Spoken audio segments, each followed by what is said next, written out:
This how I press it. Ah! What the fuck? I don't know if that was a picture of unblended extensions or extensions that I sent somebody out the door with in 2022, but either way, here we are.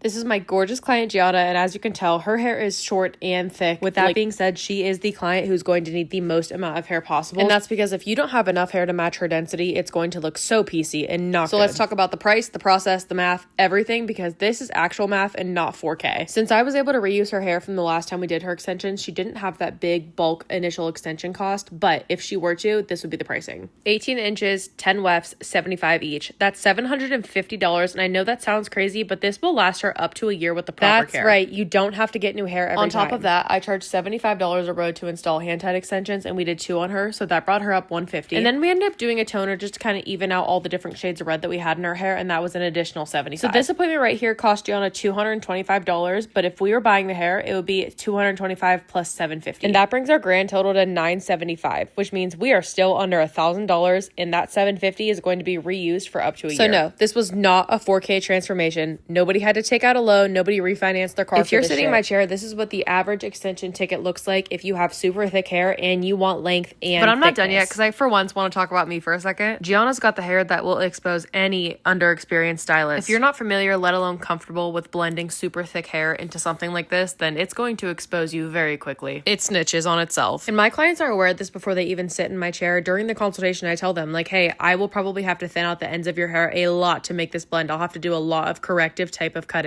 And I tell them, like, if that's not okay with you, that's okay with me. But that's the only way that this shit's going to happen. And here we are. Here's the end result. I'm talking about soft, full, blended head of hair that looks like it's her actual hair. So, yeah, this was not 4K. It was just me, my experience, and real results. Just another day of proving that there are extensions for everyone.